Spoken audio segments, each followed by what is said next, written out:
sikat ng araw ng umagang iyon ng Sabado.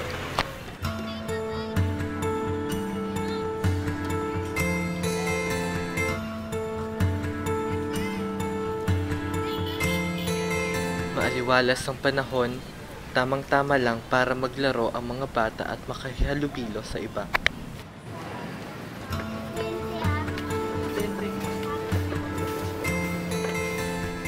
Pero para kay Jambi at sa kanyang mga kasama, hindi ito larong bata.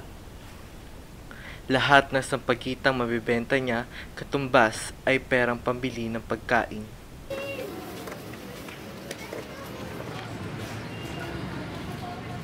Araw-araw nagtitinda ng sampagita si Jambi sa Tondo, Maynila.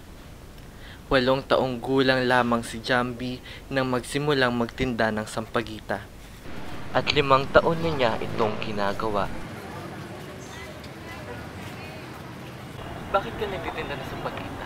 Para makatulong sa magulang. Ang kanyang mga magulang ay walang trabaho, kaya't walang pantustos sa kanyang pag-aaral. Dahil sa gustong makapagtapos ng pag-aaral, araw-araw si Jambi naglalako ng kanyang paninda.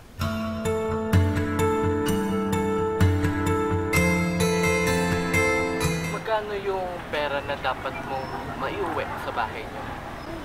Mga 500 lang. Para saan yung pera na iuwi? Pambili ng pagkain namin araw-araw, tsaka sa gamit.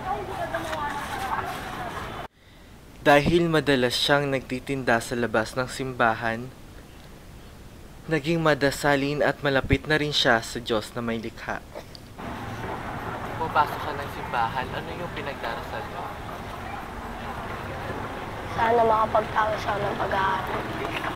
Umulan man o umaraw, hindi ito alintanan ng bata basta makabenta. Matindi man ang sikat ng araw ngayon, hindi pa rin siya tumitigil sa pagtinda. Wala silang magawa kung hindi magtiyaga sa pagtitinda ng sampagita. Tanging sa edukasyon na lamang umaasa si Jambi para makalaya sa lusak ng kahirapan.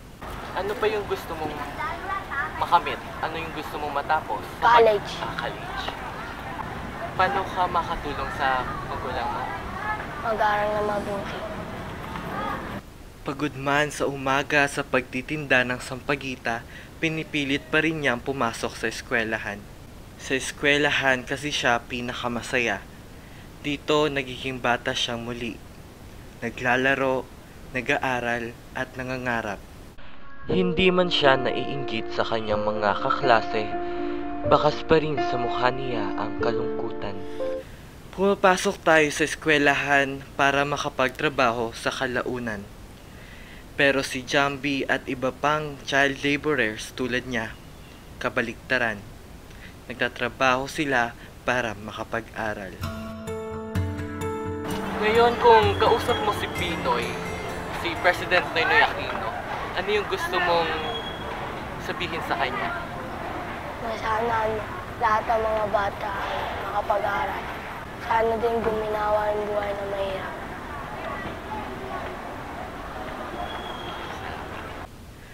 Karapatan ng bawat bata na mabigyan ng edukasyon, pero kung tunay ngang libre ito, bakit nila kailangan magtrabaho para makamit ang karapatang ito? Matagal nang nasagot ni Jambi ang tanong sa puhunan upang makamit ang inaasam.